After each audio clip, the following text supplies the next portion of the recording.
What is up, YouTube? We are back in the shop on this beautiful mid-Missouri April day. I guess you could say it's spring now.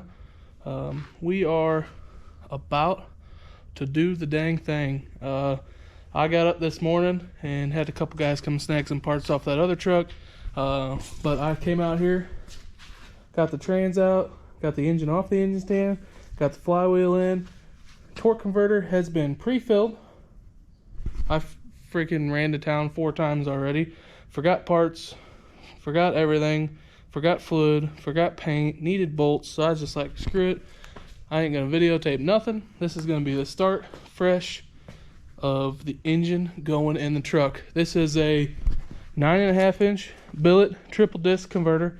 It is about 3,500 to 3,600, roughly somewhere around there. Stall for this truck with 373 gears and 35 inch tall tire. This thing should be the perfect combo to burn the tires off if you want, drive down the highway if you want, do whatever you want to do, really. So I'm gonna get these two mated together here. I'm going to get them torqued, you know, everything put together. I'm gonna probably have to find some converter bolts, which ain't a big deal. The engine mounts are on there straight from Dirty Dingo, freshly powder coated, fine units. They send you new bolts, they send you new everything. I mean, fresh as can be. So we are gonna get this thing mated together. I'm probably gonna shoot some black paint on the transmission just cause so it doesn't stick out like a sore thumb. Because with this truck being as high as it is and lifted, you will see it a little bit. So if I can paint it, get it nice in there so you just doesn't stick out, because of course it's not, I mean, it's clean, don't get me wrong, it's clean for a transmission, but it's I don't know, I think it just look a little bit better black just because everything will be black underneath there. So, but my opinion against yours, you guys can do whatever you want. But I'm gonna get this thing cleaned up, bolted up, put together, and we're gonna slide this thing in the truck. This is gonna be the first technical day that this truck is gonna be LS swapped. So stay tuned, it's gonna be good. Bam.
Bam.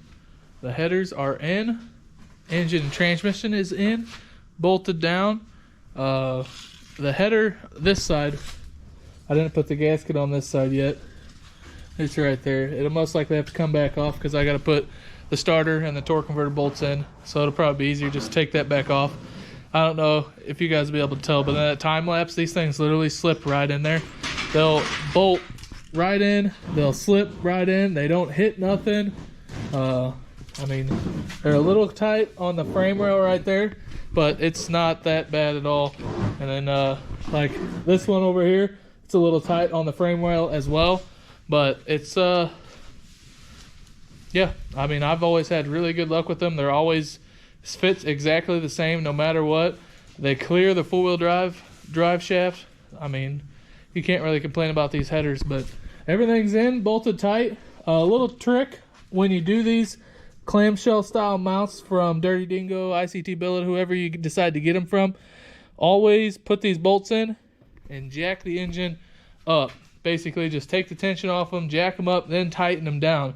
Because if you put them in there and let the engine sit down and then tighten them down, it's just gonna basically sit on the frame rail. See right now, if you were to loosen that up, it would be sitting down here. So you got to keep that thing tight, pull it all the way up, tighten the bolt up so the engine actually sits and rests in the rubber mount.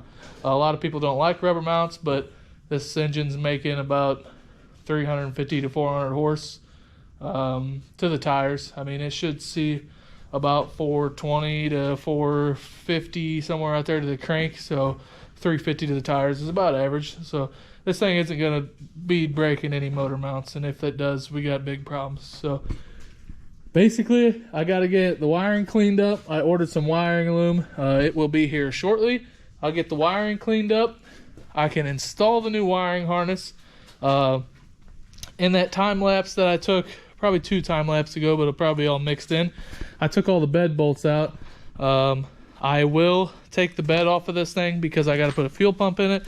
I got to run new fuel lines, and I got to put a rear end in it. So it'll just be easier, neater, cleaner to pull the bed off. Yes, it is a little scary because it's fresh, it's brand new, but with enough people out here, I think we're going to get 4 or 5 people out here to help pick it up, set the bed off on some sawhorses until we can get the fuel pump put in. But yeah, we've pretty much technically LS swapped this truck. There will never be another TBI probably going in this truck. There will probably never be any other standard, Gen 1, Gen 2 small blocks going into it. So yeah, but here we are. Intake's got to go on still yet, but the truck is LS swapped. I mean, we just got to get it running. So the next video will probably be the fuel lines and stuff like that, and maybe tackling the rear end, because honestly, if I crack down the front end, the wiring harness, all that stuff could be done in the next week or 2 if I crack down. But I am currently building a shed back home at my house, so I don't have to come out here no more to do this stuff and clog up Dad's shop. But yeah, here we are.